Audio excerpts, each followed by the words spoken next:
ईशावास्य उपनिषद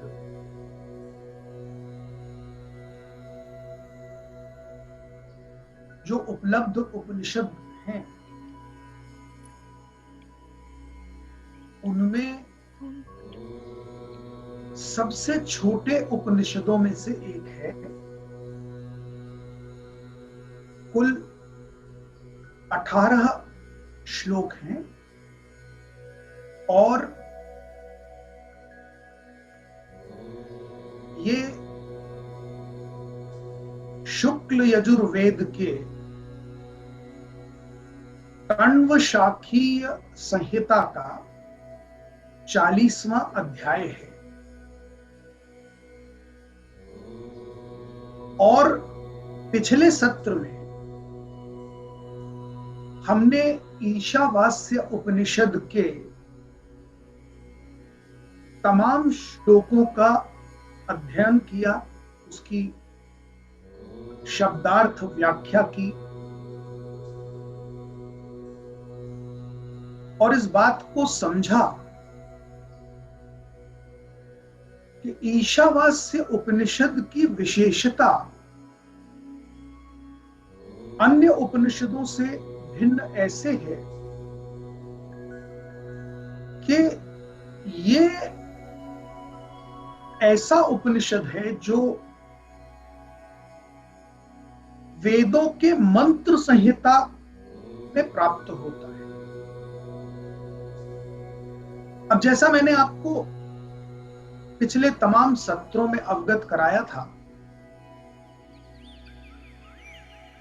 कि वेदों के प्रमुखतः 3 क्लासिफिकेशंस हैं, 3 भाग हैं, कर्म कांड, उपासना कांड और ज्ञान कांड। तो कर्म कांड में मंत्र और संहिता का पोर्शन आता है, उपासना कांड में ब्राह्मण आते हैं, ब्राह्मण भी कर्म कांड में आते हैं, आरण्यक उपासना कांड में आते हैं और उपनिषद ज्ञान कांड में। तो मंत्र संहिता और ब्राह्मण मिलाकर कर्मकांड बनता है जो कि लार्जेस्ट एरिया वेदों का है। वेदों का जो मैक्सिमम एरिया है वो मंत्र संहिता और ब्राह्मणों से मिलाकर बना हुआ है और सबसे बड़ा एरिया कर्मकांड कवर करता है। उसके बाद का जो एरिया कवर करता है वो उपासना कांड कवर करता है और सबसे छोटा हिस्सा उपनिषद ज्ञान कांड का है। अब उपनिषद ज्यादातर ज्ञान कांड में आते हैं, किंतु ईशावास्य चूंकि मंत्र संहिता में आता है, कर्म कांड में आता है, तो ये इसकी विशेषता है।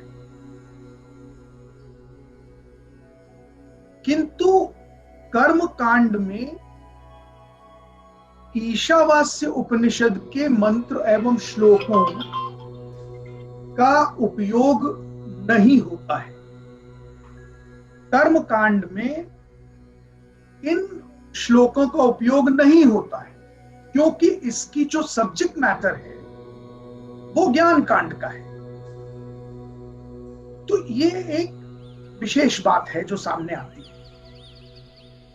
अब समझने की बात यह है कि जैसे प्रत्येक उपनिषद शांति पाठ से प्रारंभ होता है, प्रत्येक उपनिषद का जो प्रारंभ है, जैसे हम आगे बढ़ेंगे अन्य उपनिषदों पर जाएंगे तो आप ये बात को समझ पाएंगे और उसको नोटिस में ले पाएंगे कि प्रत्येक उपनिषद का प्रारंभ शांति पाठ से होता है। और ईशावास्य उपनिषद का जो शांति पाठ है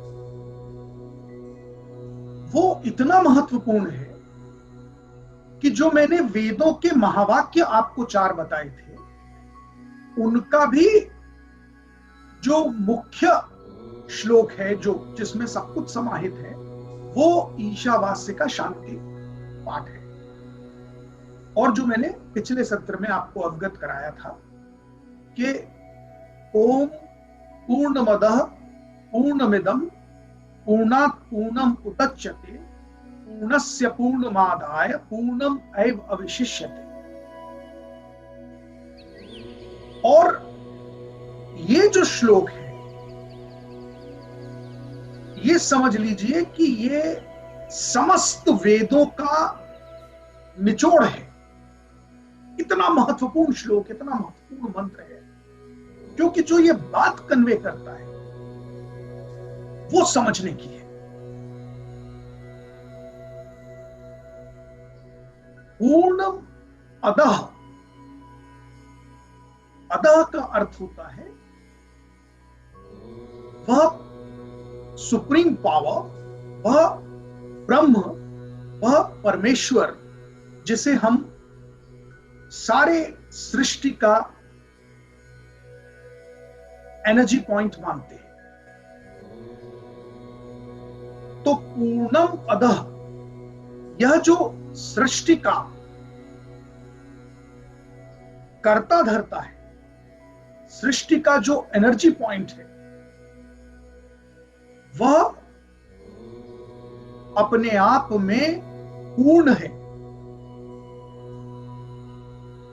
पूर्णम इदम, इदम का अर्थ होता है यह प्रकृति, यह जो संरचना है उस ब्रह्म की, उस ब्रह्म के द्वारा की गई संरचना, जो प्रकृति हमारे चक्षुओं से दृष्टिगोचर होती है, जो हमें दिखाई देती है, वह भी पूर्ण है। क्यों पूर्ण है, यह समझने की बात। इसलिए पूर्ण है क्योंकि ब्रह्म पूर्ण है। पूर्ण मद पूर्णम अदः, अदः जब पूर्ण है तो चूंकि प्रकृति के कण कण में ब्रह्म का वास है, चूंकि प्रकृति ब्रह्म के बिना नहीं है, जब सारी प्रकृति में ही ब्रह्म का वास है, यानी पूरी प्रकृति में पूर्णता का वास है, तो पूर्णम अदः पूर्णम मिदम,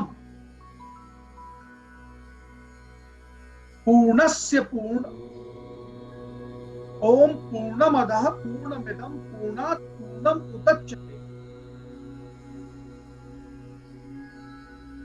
पूर्ण, संपूर्ण में से ही इस संपूर्ण का क्रिएशन हुआ है, उत्पन्न हुआ है।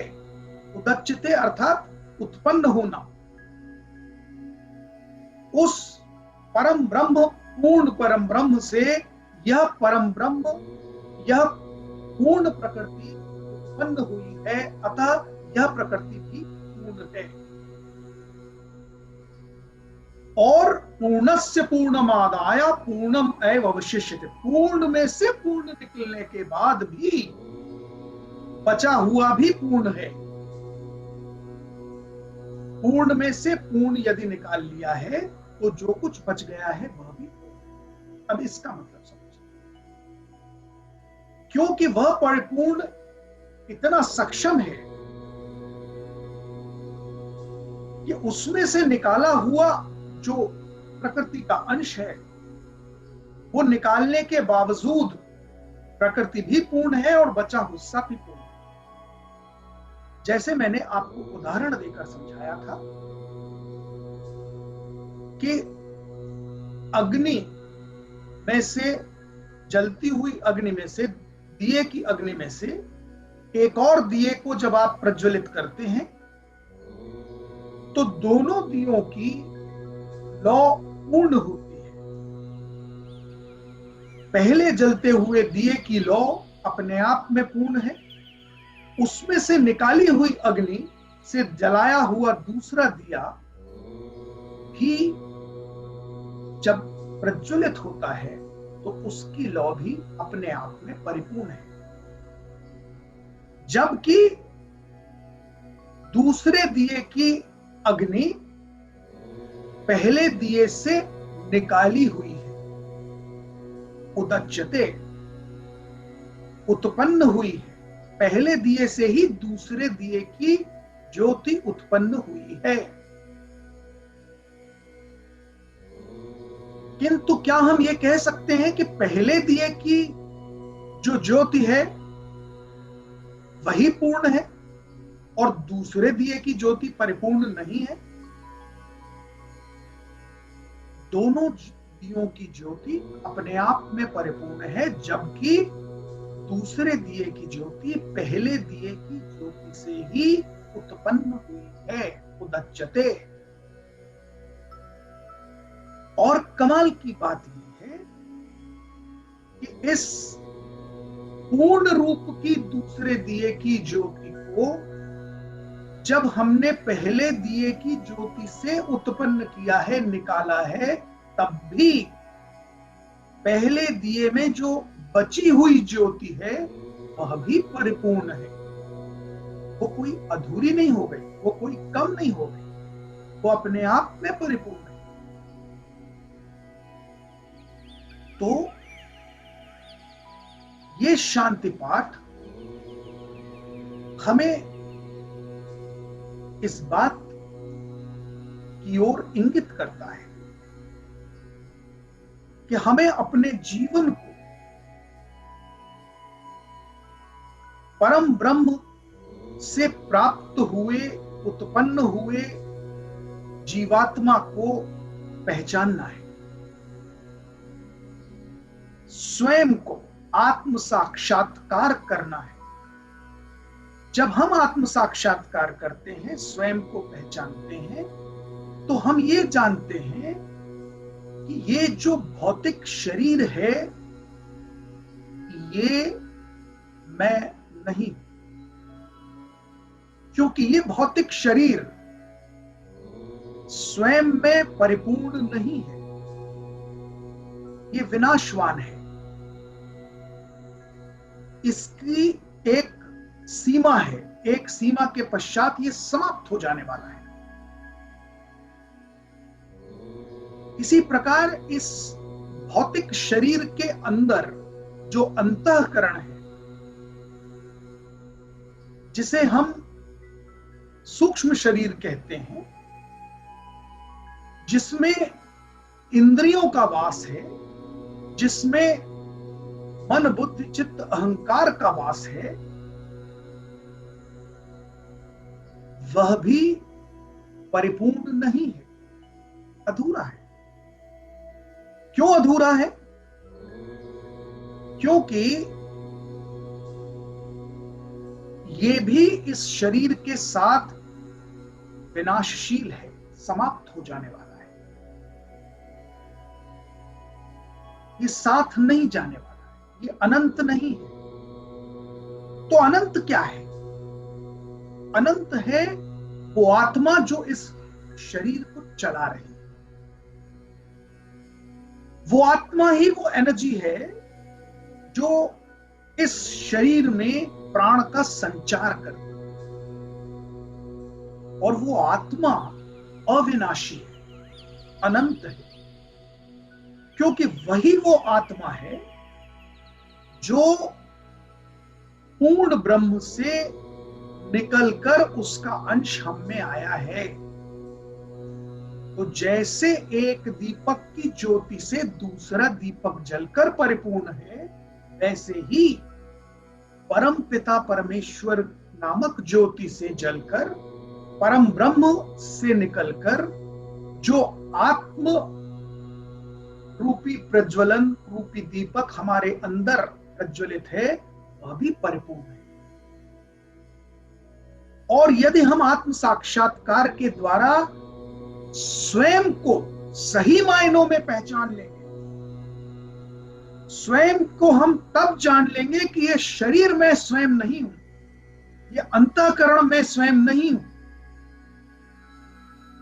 वो आत्म जो परम आत्मा का अंश है, वह अपने आप में परिपूर्ण है, परम ब्रह्म परिपूर्ण है। और जब इस देह का अंत होगा तो यह प्रज्वलित आत्म अंश पुनः परमात्मा में मिल जाएगा।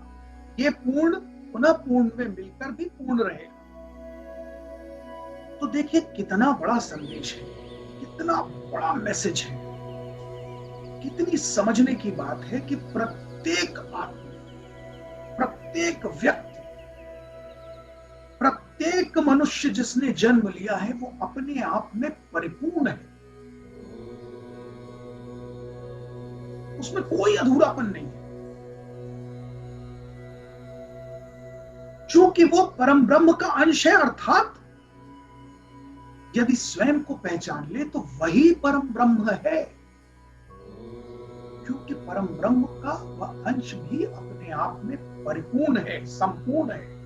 जैसे दूसरा जलने वाला दिया भी उतनी ही रोशनी देगा जितना पहला दिया, उस ज्योति में कोई कमी नहीं। मात्र स्वयं का परिचय पाने की आवश्यकता है, आत्मबोध की आवश्यकता है।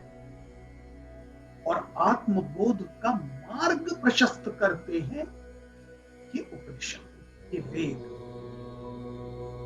ये शास्त्र। जैसा मैंने पिछले सत्रों में आप सबको बताया था कि वेदों का अध्ययन, उपनिषद का अध्ययन, ये ज्ञानार्जन है, ये माध्यम है ज्ञानोत्पत्ति का। आत्मज्ञान, आत्मबोध जब हो गया तब आप स्वयं में परिपूर्ण परमात्मा को पहचान लें। तो इस शांति पाठ से शुरू होने वाला ईशावास्य उपनिषद, जिसके श्लोकों की विवेचना हमने पिछले सत्रों में की, आज मैं आपको इस ईशावास्य उपनिषद के गूढ़ रहस्यों से परिचय कराऊं, उसके भावार्थ से परिचय कराऊं। क्यों इतना विशेष उपनिषद है, क्यों, क्या संदेश है इस उपनिषद, क्या इसकी सुंदरता क्या है। तो देखिए क्या शुरुआत, पहला श्लोक क्या घोषणा कर रहा है। पहला श्लोक जिस चीज की घोषणा कर रहा है उसे विद्वानों ने यह माना है कि समस्त शास्त्रों का निचोड़ इस पहले श्लोक में है। महात्मा गांधी ने तो कहा सब कुछ विलुप्त हो जाए तो एक पहला श्लोक ईशावास्य का अपने आप में ज्ञान की गंगा है।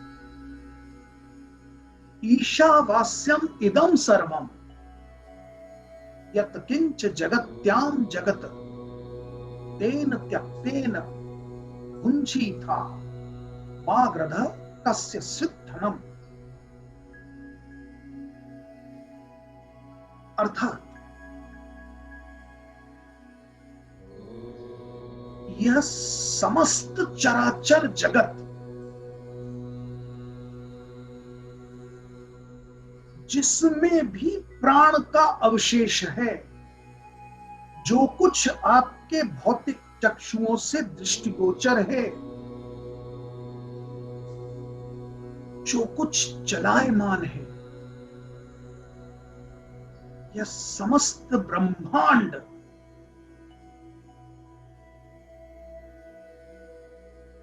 ईश्वर से व्याप्त है, ईश्वर की आभा से ढका हुआ है।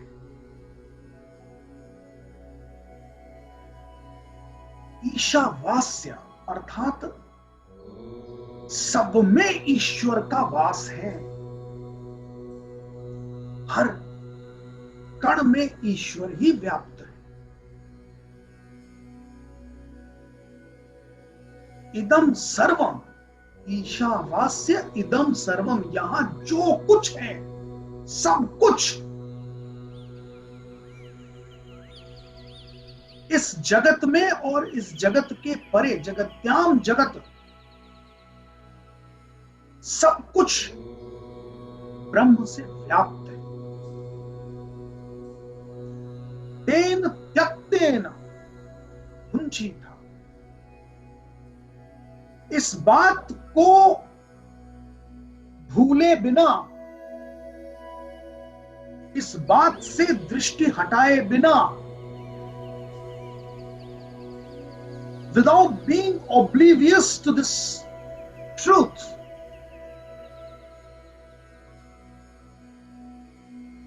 आप इस परम ब्रह्म को पहचानिए, इस बात को समझिए। माग्रध, मां का अर्थ संस्कृत में होता है नहीं, बिना भूले, भूलिए नहीं, जानिए इस बात। ग्रध अर्थात गिद्ध की भांति, वल्चा की भांति। कस्य स्वित् धनम, किस बात के, किस धन को तुम पकड़ कर बैठे हो, किस धन पर अपना कब्जा जमाना चाह रहे हो, किस धन पर अपने पोजीशन को लेकर अहंकार कर रहे हो। कस्य स्वित् धनम, आग्रद, वल्चर की तरह इस जगत में व्याप्त वेल्थ पर कब्जा जमाने का प्रयास क्यों कर रहे हो? क्योंकि ये सब कुछ तो ब्रह्म का है। ये मिथ्या भ्रम क्यों पाल रहे हो कि ये तुम्हारा है, ये मेरा है, ये धन, ये वेल्थ, ये रिश्ते नाते, ये संपत्ति सब मेरी, तुम्हारी कुछ नहीं। तुम्हारे आने से पहले भी ये सब कुछ जगत ब्रह्म व्याप्त था और तुम्हारे जाने के बाद भी ये ऐसा का ऐसा ही रहने वाला है, यहीं रहने वाला है। तो कितनी खूबसूरत बात है कि आप इस भ्रम से बाहर निकलिए। आग्रह, वल्चर की तरह उस पर कब्जा जमा कर बैठने की मूर्खता सिर्फ आपका स्वयं का नुकसान है। और आप देखिए, इस श्लोक की व्याख्या यदि की जाए तो कितनी खूबसूरत बात समझ में आती कि इस विश्व में जन्म लेने के पश्चात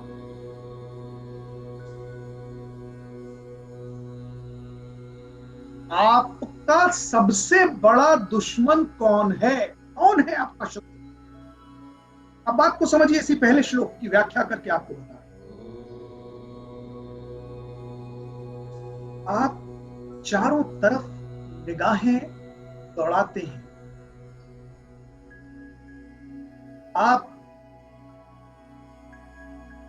इसके विरुद्ध कंप्लेंट करते हैं, उसको ब्लेम करते हैं, अपनी नियति का कारण इसको उसको उसको बताते हैं। आप ये मानकर चलते हैं कि ये मेरा मित्र, ये मेरा शत्रु। और ईशावास्य उपनिषद कह रहा है कि नहीं, आप स्वयं से बड़ा स्वयं का शत्रु कोई नहीं, स्वयं ही स्वयं के शत्रु हैं आप। आपसे बड़ा आपका कोई शत्रु नहीं है। कितनी गहरी व्याख्या है, कितना गहरा थॉट है। And what the depth in this philosophy, that ultimately you are the one who's your biggest enemy. How? Because the animosity is created out of your own thought perception. Any animosity or any friendliness, all that, what you consider, what you feel, is generated by you yourself. So in case if you are feeling animosity towards anything in this world or anybody in this world, where that animosity is generated, where that perception has come from, where that thought has taken a birth, the entire sense of animosity against anybody or anything in this world is developing in yourself, by yourself.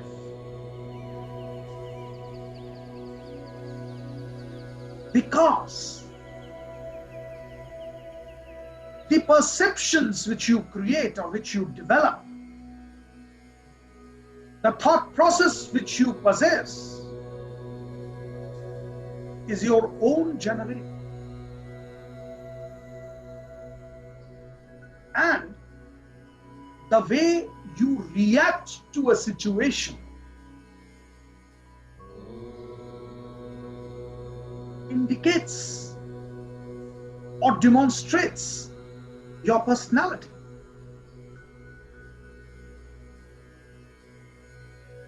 Your actions and reactions generate out of your thought perception, the way you take things, the way you think,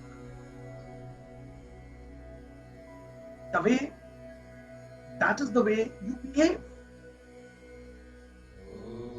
And the way you behave usually shapes up your personality.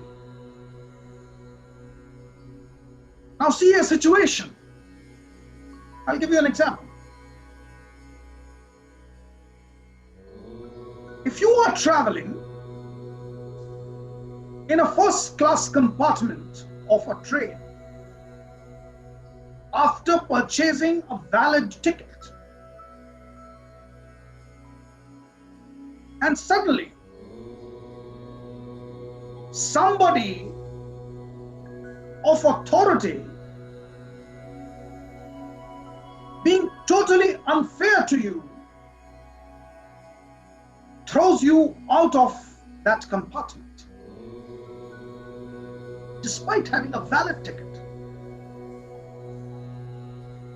for no reasonable reason, for no reasonable cause.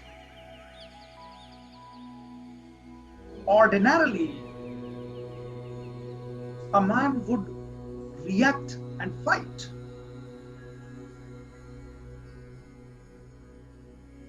If you're below ordinary, you may enter into a physical scuffle also.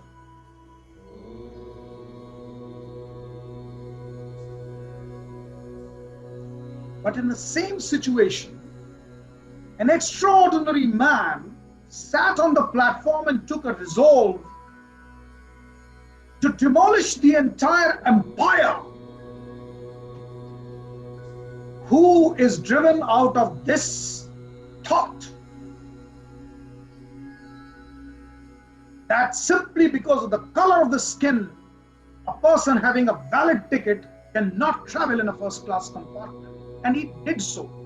And that is what shaped up as a Mahatma Gandhi. So the situation is same, but the reactions are different. And the reactions are different because your thought process is different, because the way you think is different, because the way you perceive a situation is different. And who's thinking, who's perceiving, and who's acting and reacting is you, nobody else in the world. An ordinary man would blame that authority who has thrown him out and consider that person as an enemy, whereas Ishavasya Upanishad declares that no, you are the enemy of yourself, nobody else.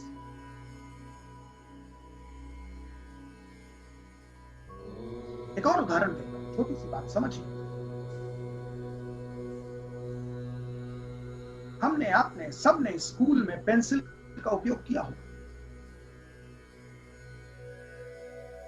Pencil टूट भी जाती है। एक pencil अचानक समझिए कि बीच से टूट गई। अगर बीच से टूट गई तो अब उसका क्या उपयोग रहा? अब तो मुझे दूसरी पेंसिल चाहिए क्योंकि ये तो बीच से टूट गई। ऑर्डिनरी आदमी उस पेंसिल को फेंक देगा और दूसरी की डिमांड करेगा। ये उसका थॉट परसेप्शन है, ये उसकी सोच है। और एक एक्स्ट्रा ऑर्डिनरी आदमी इस बात से खुश होगा कि अरे वाह, अब मैं इन दो टुकड़ों में नोक बनाकर एक की जगह दो पेंसिल का यूज कर सकता हूं। पेंसिल वही है, बीच से टूटी, उसने दो जगह नोक बनाई, दो पेंसिल। थॉट परसेप्शन फर्क है, एक घटनाक्रम का रिएक्शन फर्क है, चीजों को समझने की, उन पर एक्शन और रिएक्शन करने की प्रोसेस फर्क है। यही भिन्नता प्रत्येक व्यक्ति को दूसरे से भिन्न बनाती है। यही भिन्नता आपको ऑर्डिनरी से एक्स्ट्रा ऑर्डिनरी बनाती है। सिचुएशन का फर्क है। सिचुएशन का फर्क है कि अगर सड़क पर जाते हुए कोई व्यक्ति आपकी मां को धक्का दे, आपके बूढ़े पिता को धक्का दे,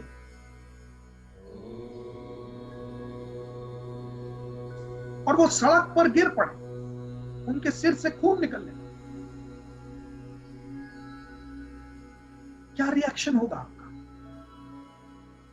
उस व्यक्ति के प्रति आपका आचरण कैसा होगा जिसने उसको धक्का दिया है?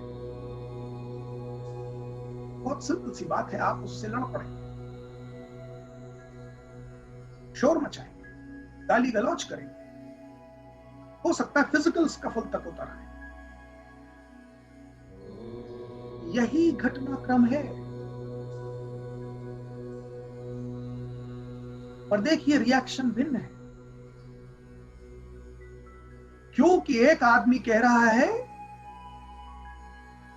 कि भारत माता का झंडा लेकर चलो और ध्यान रहे झंडा गिरने ना पाए, और अंग्रेज फौजी आपके सामने आपके बूढ़े पिता को धक्का मार के गिराता है, मां को गिराता है, आपका ध्यान सिर्फ झंडे पे है कि झंडा ना गिरने पाए। There is no reaction. क्यों उस अंग्रेज सोल्जर के अगेंस्ट आप रिएक्ट नहीं कर रहे? सिचुएशन वही है, पर रिएक्शन भिन्न है। और ये रिएक्शन भिन्न होने का जो परिणाम है वो भी समझिए। पहली सिचुएशन में जब आप फिजिकल स्कफल कर रहे हैं, गाली गलौज कर रहे हैं, मारपीट कर रहे हैं, so maybe you will end behind the bars as a criminal. And in the second situation, You may be landing behind the bars as a freedom fighter.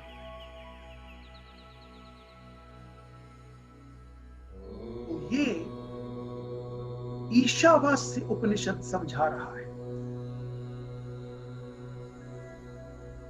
कि इस विश्व में स्वयं ही स्वयं के दुश्मन हैं आप, कोई दूसरा शत्रु नहीं। It all depends the way you perceive things. It all depends the way you act or react in a situation. That makes the difference. That makes the whole difference. And that shapes up your personality. इस पहले श्लोक में इस ज्ञान की बात करते हुए ईशावास्य उपनिषद अगले श्लोक में कर्म की बात करते हैं। कुर्वन्नेवेह कर्माणि जिजीविषेत् शतं समाहा। 100 वर्ष जीने की इच्छा रखने वाले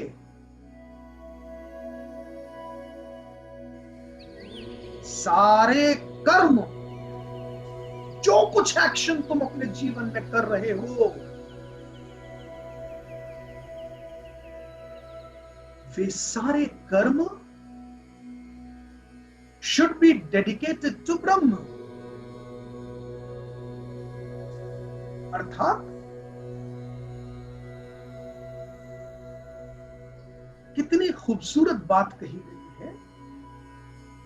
एक भ्रम जो लोगों को होता है कि प्रभु का नाम, ब्रह्म का समर्पण अर्थात संन्यास ले लो, अर्थात निष्क्रिय हो जाओ, अर्थात किसी कर्म में लिप्त ना हो। इसी बात को स्पष्ट कर रहा है ईशावास्य उपनिषद। ऐसा नहीं है। सन्यासी भी निष्क्रिय नहीं रह सकता। सन्यासी को भी कर्म करना पड़ता है। तो जो संदेश ईशावास्य दे रहा है वो कह रहा है निष्काम, कामना से रहित हो जाओ। निष्काम का संदेश दे रहा है, निष्क्रियता का नहीं। निष्क्रिय मत हो जाओ, निष्काम हो जाओ। क्रिया तो करो, कर्म तो करो, कर्म के बिना तो जीवन ही नहीं। और फिर कर्म तो चाहे जिस आश्रम में हो, ब्रह्मचर्य में हो, गृहस्थ हो, वानप्रस्थ हो, सन्यास में हो, कर्म तो करना पड़ेगा। किंतु कर्म ऐसा हो कुर्वन्ति Karma, कुर्वन्नेवेह Karma.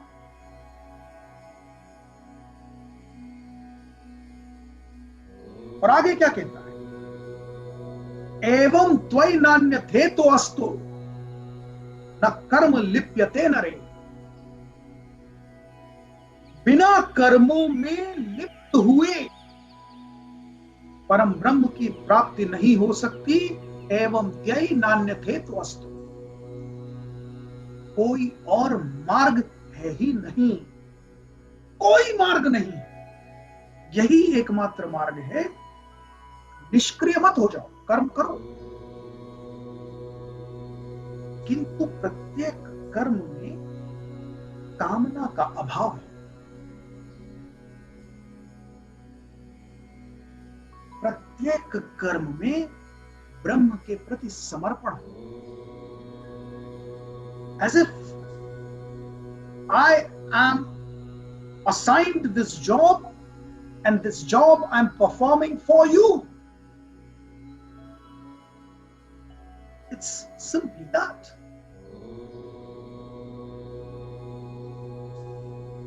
And when you do that, you are totally detached from the result of that karma. And the moment you're detached, that detachment does not allow any dukh, kashta, ashanka to surround you. एक दफे जहां detachment हुआ, किस बात की आशंका, किस बात का दुख, किस बात की तकलीफ, परिणाम से आप भयभीत ही नहीं है। सारा भय तो अटैचमेंट से है। मैं आपको उदाहरण देता हूं।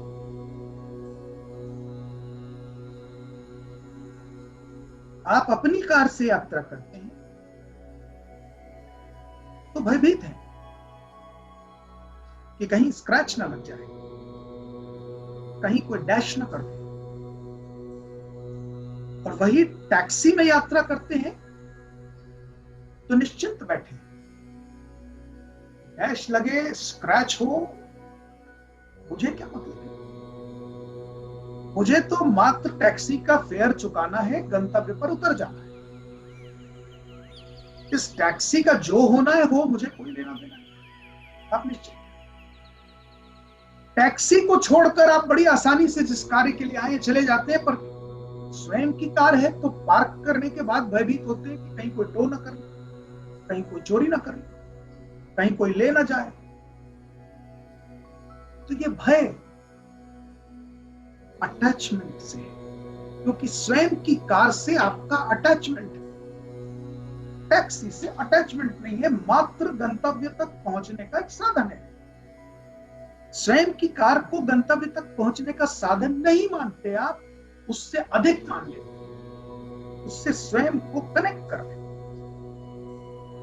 तो ईशावास्य कहता है कुर्वन्ने वे कर्माणि।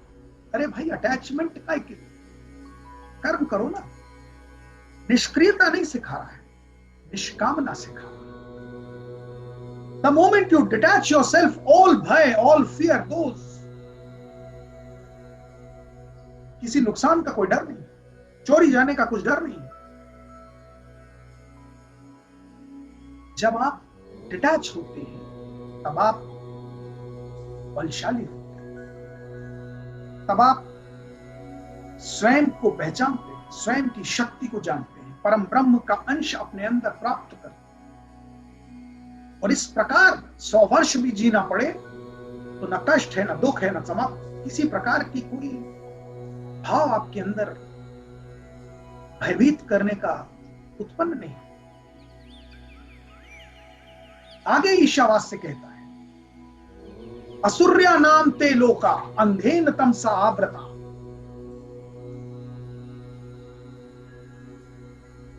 सांस्ते प्रेत्याभिगच्छन्ति ये केच आत्महनो जनाः। अर्थात कि जो मनुष्य इस सत्य से अनभिज्ञ रहता है, इस सत्य को नहीं समझता,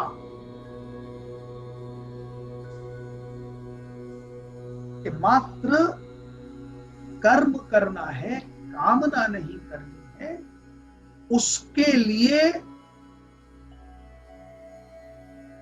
परिणाम क्या है। असुर्या नाम ते लोका, अर्थात अंधेन तमसा आवृता, मतलब अंधकार से भरे हुए, अंधेन तमसा आवृता, अंधकार से भरे हुए, तमस से भरे हुए, से आवृत, व्याप्त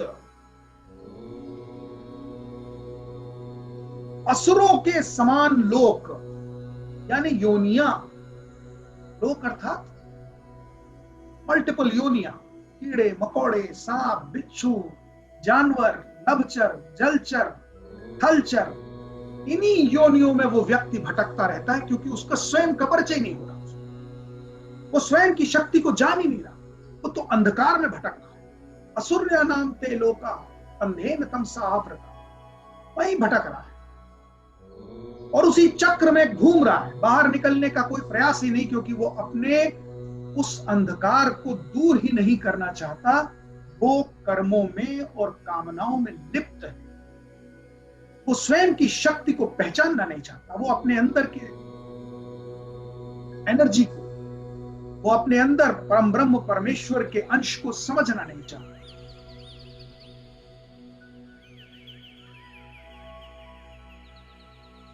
पहचानने की जरूरत है।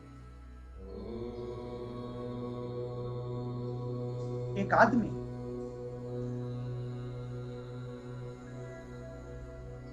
जो स्वयं अपने अंदर के ब्रह्म को पहचान नहीं सक रहा, वह संसार को पहचानने का दावा करता है।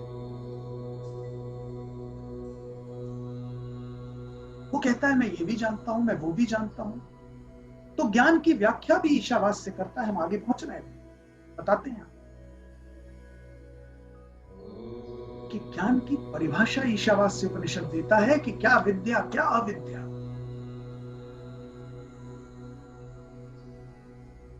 आगे ईशावास से उपनिषद कहता है, आगे बढ़ता है, वो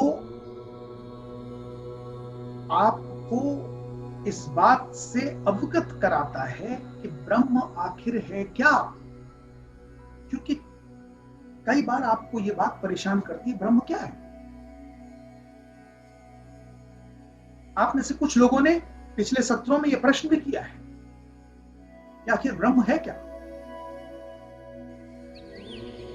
तो ईशावास से उपनिषद इस बात को परिभाषित करते हुए बताता है कि जो शक्ति अनेज देकम मनो,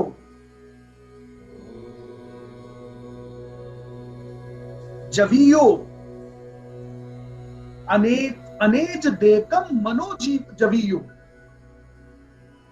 अर्थात जो अपरिवर्तनीय है, जो बदला नहीं जा सकता, जो चेंज नहीं हो सकता, जो अविनाशनीय है, जो डिमोलिश डिस्ट्रॉय नहीं हो सकता, जो अनंत है, जिसका ना आदि ना अंत है, जो समाप्त नहीं हो सकता। मनोजवीय, अनेज देकम अर्थात अपरिवर्तनीय, मनोजवीय, और जिसकी गति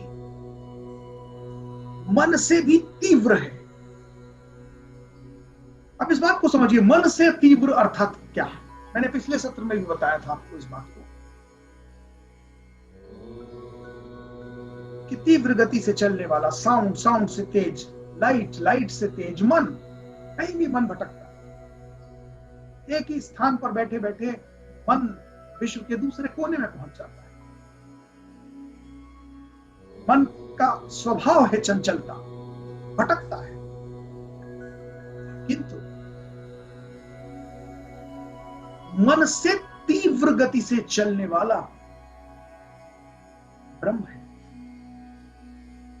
वो तीव्रता से चलता भी है किंतु स्थिर भी है। अर्थात जहां मन पहुंच गया वहां ब्रह्म पहले से उपस्थित है। और जहां तक मन पहुंच नहीं सकता वहां भी जो उपस्थित है। देखिए, ब्रह्म की परिभाषा हो रही है, ईशावास से परिभाषित कर रहा है। जहां तक मन पहुंच रहा है वहां ब्रह्म पहले से उपस्थित है। अर्थात मन से भी पहले ही पहुंच गया। और जहां तक मन जा नहीं सकता वहां भी उपस्थित। अनेज देकम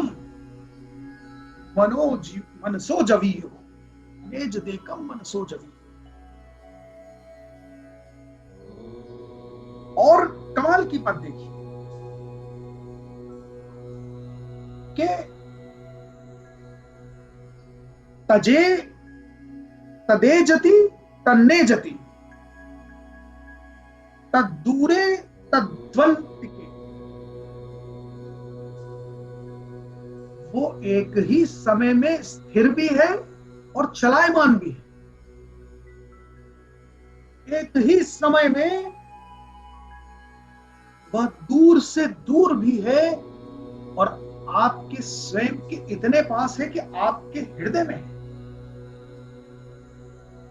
कितनी खूबसूरत बात है। जब आप दूर से दूर चीज की कल्पना कर रहे हैं तो वहां ब्रह्म पहले से उपस्थित है, और अगर आप आत्म साक्षात कर रहे हैं तो यहां भी ब्रह्म पहले से उपस्थित है। तो दूर से दूर है और पास से पास है। अर्थ क्या है? अर्थ ये है कि चहुओर व्याप्त है। उदाहरण देता हूं, आप अगर बात को समझने में कंफ्यूजन हो रहा है तो उदाहरण देके समझ।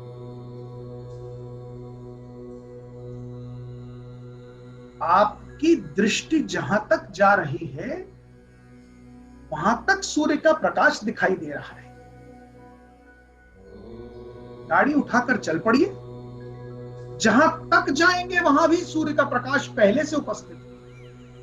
आप चलते चले मीलों चले जाइए, जहां आपकी दृष्टि नहीं पहुंच पा रही उसके भी आगे जाइए, सूर्य का प्रकाश वहां पहले से उपस्थित। ये तो ब्रह्म का एक मात्र लक्षण है बात को समझाने के, पहले से उपस्थित है।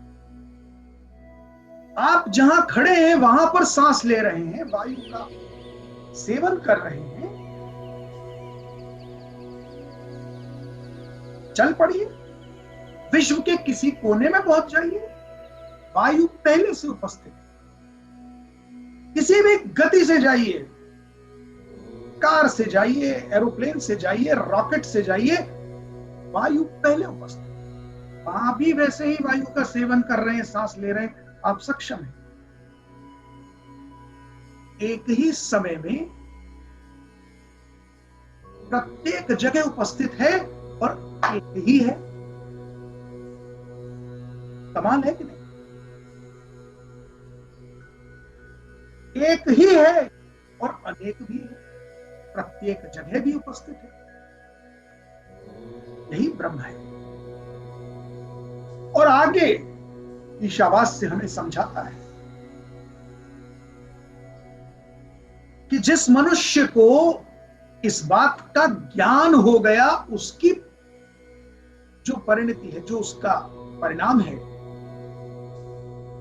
उस व्यक्ति को देखिए, उस जिसको इस बात का ज्ञान हो जाता है वो व्यक्ति कैसा हो जाता है। तो देखिए, कमाल की बात है कि ईशावास्य उपनिषद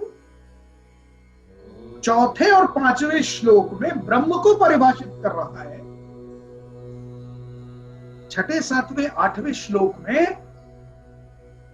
वो उस व्यक्ति के लक्षण बता रहा है जिसने ब्रह्म को पहचान लिया, ब्रह्म को समझ लिया, जिसने ये ज्ञान प्राप्त कर लिया। उस व्यक्ति के लक्षण देखिए क्या है। ईशावास्य उपनिषद कहता है कि जिस व्यक्ति ने इस ज्ञान को समझ लिया कि ब्रह्म मन की गति से तेज चलने वाला भी और एक ही स्थान पर स्थिर रहने वाला भी, एक ही स्थान पर स्थिर रहकर भी मन की गति से भी तेज चलायमान, सबसे दूर भी, दूर से दूर जहां तक दृष्टि जाए, मन जाए, वहां भी, और पास से पास आपके हृदय में भी। एक भी और अनेक भी। एक ही वायु है विश्व के हर कोने में, और चाहे जहां जाए वहां सांस ले रहे हैं अनेक भी। वही सूर्य का प्रकाश है, चाहे आप यहां बैठकर ले लें, चाहे आप अपने देश में बैठकर ले लें, सूर्य का प्रकाश अनेक रूप में दिख रहा है। तो ये ब्रह्म परिभाषित किया, और जिसने इस बात को समझ लिया उस व्यक्ति के लक्षण क्या है, देखिए क्या खूबसूरती, ये समझिए। आगे के श्लोक इस बात को समझाते हैं कि जिस व्यक्ति ने इस ब्रह्म ज्ञान को जान लिया, समझ लिया, पहचान लिया, वो व्यक्ति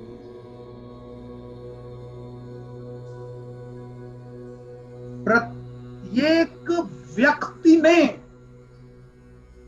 प्रत्येक प्राणी में, प्रत्येक कण में ब्रह्म के दर्शन करने लगता है। उसे चहुओर ब्रह्म दिखाई देता है, क्योंकि उसने इस बात को समझ लिया। अनेज देकम मनसो जवी तद्दे जति तन्ने जति। जिसने ये बात समझ ली, उसके मन से सारी शंकाओं का समाधान हो गया। उसे प्रत्येक व्यक्ति में ब्रह्म के दर्शन होने लगे, प्रत्येक प्राणी में, प्रत्येक कण में, प्रत्येक वस्तु में। प्रकृति के समस्त चर अचर जगत में ब्रह्म के दर्शन होने लगे। वो ब्रह्म के दर्शन के लिए भटक नहीं रहा, उसे तो सब जगह ब्रह्म दिखाई दे रहा। वो दुख सुख सबसे परे हो गया, कष्ट से परे हो गया, ब्रह्मलीन। और ऐसा व्यक्ति जिसे ये ब्रह्म ज्ञान हो गया, आगे देखिए लक्षण क्या बता रहा है ईशावास्य उपनिषद। उसके मन से किसी दूसरे व्यक्ति के प्रति ना तो कोई घृणा का भाव उत्पन्न हो रहा है, ना कोई वितृष्णा हो रही है, ना कोई कंप्लेंट, ना कोई ब्लेम, ना कोई। उसे स्वयं पर ही सब कुछ मालूम है कि जो एनर्जी मेरे अंदर, वही एनर्जी प्रत्येक कण में। किससे घृणा, किससे वितृष्णा। ये ज्ञान अद्भुत है, समझने योग्य है, आत्मसात करने योग्य है, किंतु जीवन में उतारने में बड़ा कष्ट है, बड़ा कठिन है, आसान नहीं है। ये ज्ञान समझना बहुत आसान है, पर जीवन में उतार के इसे अप्लाई करना बड़ा कठिन है। बहुत कठिन इसलिए है क्योंकि ये बात हम ज्ञानार्जन तक ही ला रहे हैं, सिर्फ इस ज्ञान को सुन रहे हैं, समझ रहे हैं, उत्पत्ति नहीं हो रही अभी। जिस दिन तक वो उत्पत्ति नहीं होगी कि प्रत्येक कण में ब्रह्म है, तो किससे घृणा, किस पर क्रोध। क्योंकि इस बात को समझिए, जिस दिन आप इस बात को समझ जाएंगे कि प्रत्येक व्यक्ति में मैं स्वयं वास कर रहा हूं, जब ब्रह्म मुझ में व्याप्त है, मुझ में वास कर रहा है, और हर कण में ब्रह्म है, मतलब मैं भी तो हर कण में हूं। शक्ति तो वही है जो पहले पहले बताई, अनेज देकम। चाहे कितने टुकड़ों में बटी है वो ब्रह्म की शक्ति, पूर्णमदः पूर्णमिदम्, मैं भी तो पूर्ण हूं, अर्थात ब्रह्म ही मैं हूं, और मैं ही प्रत्येक व्यक्ति हूं, मैं ही तो हर कण में हूं। एनर्जी तो डिफरेंट नहीं है। For example, electricity is running in the wire which is same whether you plug in this room or you plug in the other room. Electricity is the same. तो भिन्न कैसे हुई? इस प्लग की electricity दूसरे plug की electricity से different तो है नहीं। जिस सॉकेट में प्लग लगाओगे इलेक्ट्रिसिटी वही। तो यदि उस परम ब्रह्म का अंश ही मैं हूं, तो मैं भी ब्रह्म हूं, क्योंकि पहला शांति पाठ ही डिक्लेयर कर रहा है पूर्णमिदम्, मैं भी पूर्ण हूं। तो मैं ही तो दूसरे व्यक्ति में भी हूं, मैं ही तो दूसरे कण में भी हूं, दूसरे एंटिटी में हूं, वृक्ष में हूं, प्राणी में हूं, सब में मैं ही हूं। और व्यक्ति, एक कमाल की बात समझिए, स्वयं से कभी घृणा नहीं करता। आप नोटिस कर लीजिए, स्वयं से कभी घृणा नहीं होती, स्वयं से कभी वितृष्णा नहीं होती। सब कुछ जितने ये भाव हैं दूसरों के लिए रिजर्व रखे हुए हैं आपने। स्वयं से कभी घृणा की है आपने? अब मैं आपको एग्जाम्पल दूं, बात को समझिए।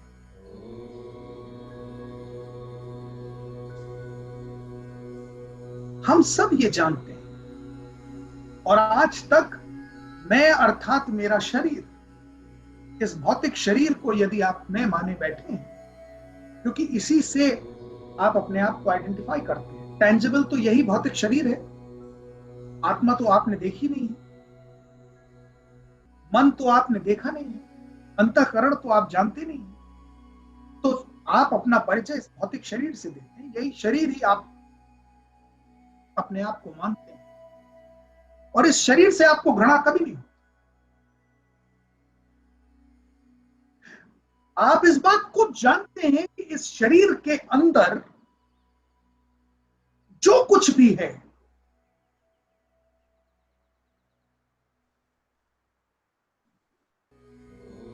The moment it comes out of this body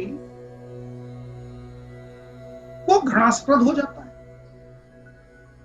देख लीजिए, जो जिस शरीर से आप इतना प्यार कर रहे हैं, जिसको इतना सजा रहे हैं, संवार रहे हैं, तरह तरह से चंदन हल्दी लेप कर रहे हैं, क्रीम्स लगा रहे हैं, उसके अंदर के प्रत्येक चीज से आप इतनी मोहब्बत कर रहे हैं और वही अंदर की चीज एक क्षण के लिए भी जब बाहर आ जाए इस शरीर में, तो उसी व्यक्ति से आप घृणा कर रहे हैं, उसी वस्तु से आपको तुरंत अपनी चीज जब the moment it leaves the body आपको घृणा होने लगती।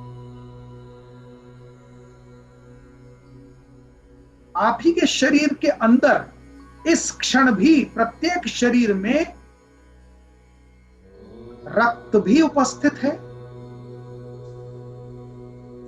तरह तरह के स्राव भी उपस्थित हैं, मल उपस्थित है, मूत्र उपस्थित है। आपको उस सब के साथ इस शरीर से बहुत प्यार है। इसी शरीर के अंदर ही पसीना भी उपस्थित है, लेकिन बाहर निकलते इनमें से एक भी चीज इस शरीर से बाहर निकले, पसीना निकले, आप तुरंत पहुंच लेते।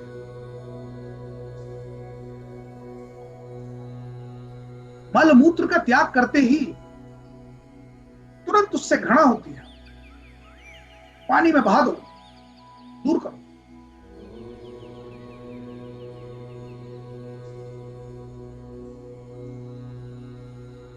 लेकिन जब तक वो स्वयं में है, बड़ा मोहब्बत है, बड़ा प्यार है, तब वितृष्णा नहीं है, तब आपको क्रोध नहीं है, तब आपको घृणा नहीं है।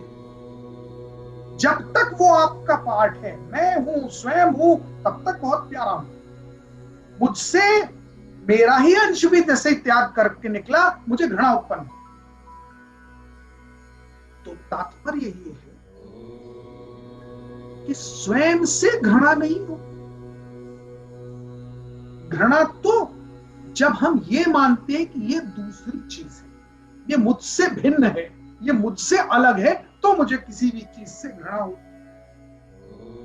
और जिस व्यक्ति ने, ईशावास्य उपनिषद क्या कह रहा है, जिसने ब्रह्म ज्ञान समझ लिया कि प्रत्येक प्राणी में मैं ही उपस्थित हूं, ब्रह्म ही उपस्थित है, तो मैं ही सब में दिखने लगा और सब मुझ में दिखने लगा,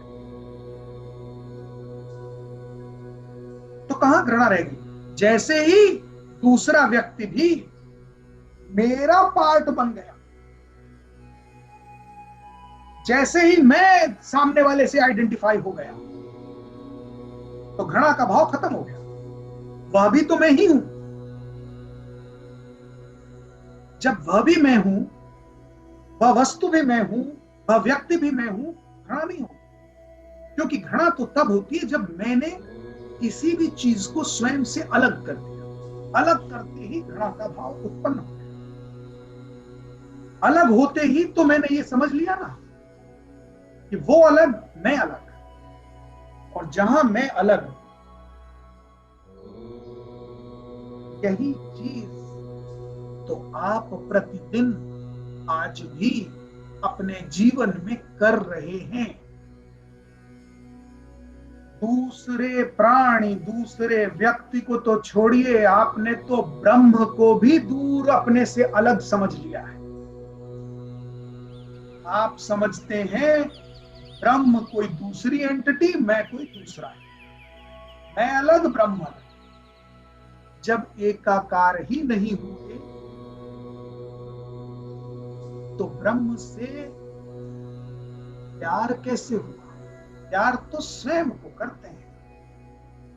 किसी चीज से आप प्यार नहीं करते, प्यार स्वयं से करते। बस मैं और मेरे से उत्पन्न हुई चीज,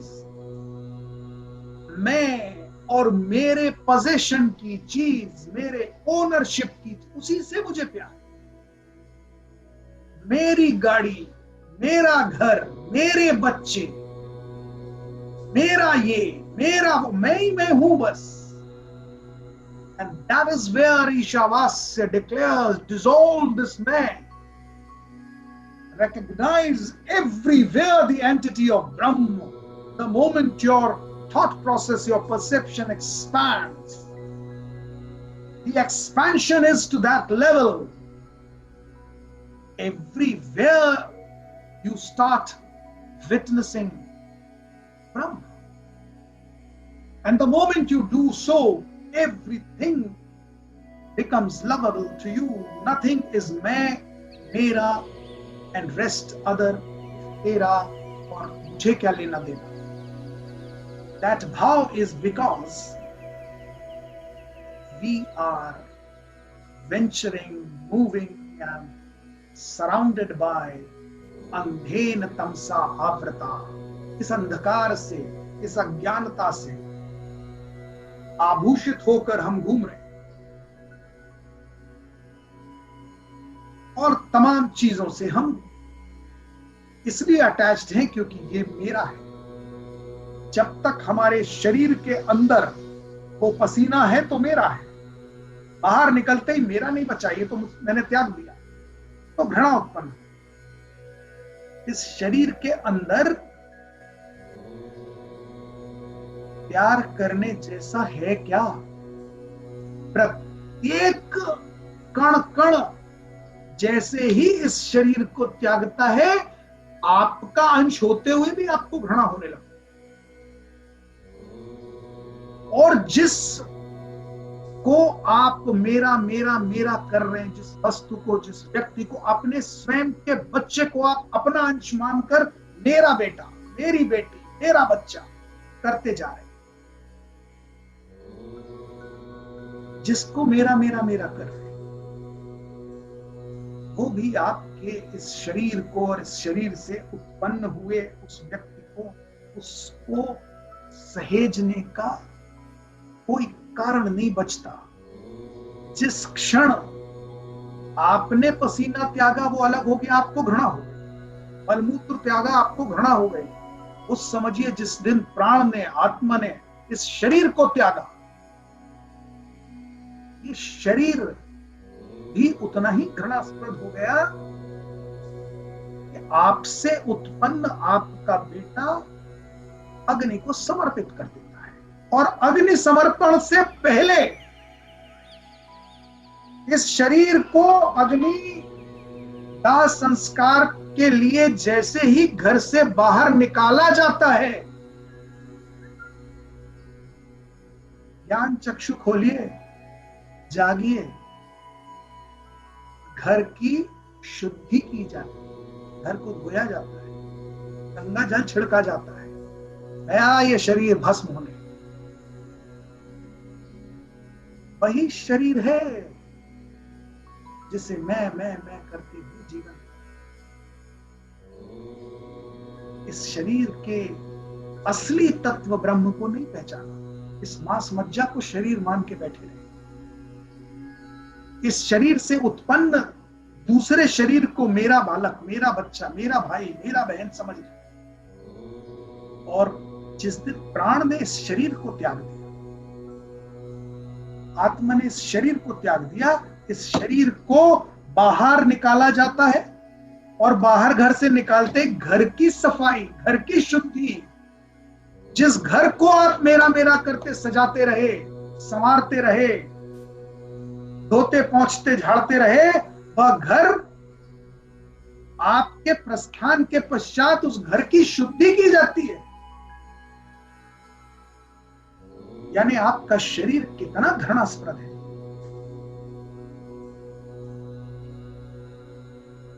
ये ईशावास्य उपनिषद का ज्ञान है, झकझोरता है, आंखें खोलने को मजबूर करता है। आज हम 1 से लेकर 8 श्लोक तक की व्याख्या कर पाए हैं। अद्भुत ज्ञान है। पिछले सत्र में मात्र शब्दार्थ समझा था। आज मैं आपको आज के सत्र में 1 से लेकर 8 तक के श्लोकों की व्याख्या समझाई, अर्थ समझाया है। तो थोड़ा सा समराइज करता हूं कि आज हमने किन श्लोकों की बात की, वो क्या इंडिकेट करते हैं, तब हम इस सत्र को समझते। पहला श्लोक हमको इस जगत के ज्ञान से अवगत कराता है।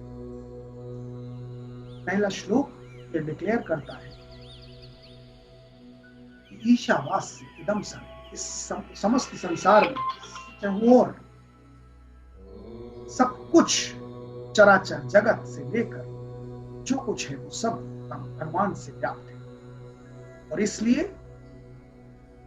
इसमें उत्पन्न, इस प्रकृति में उपस्थित किसी भी चीज के ऊपर आसक्ति उत्पन्न मत करो। वल्चर की तरह उसको ग्रैब करके मत बैठो, क्योंकि ये सब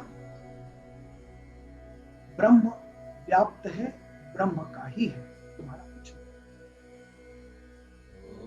दूसरा श्लोक हमें कर्म के विधान को बताता है कि निष्क्रिय मत बनो, निष्काम बनो, और यही एकमात्र मार्ग है मोक्ष का। अन्यथा असुर्या नाम ते लोका, तीसरा श्लोक कह रहा है, अंधे न तमसा आवृत, इसी अंधकार में भटकते रह जाओ। फिर चौथा और पांचवा श्लोक हमें ब्रह्म का परिचय देता है, ब्रह्म को परिभाषित करता है। ब्रह्म वह है जो प्रत्येक कण में उपस्थित भी है, स्थिर भी है, और उसी स्थिरता के समान चलायमान भी है, तीव्र गति से चलता है। मनसो जवियो, मन से भी तीव्र गति से चलने वाला है।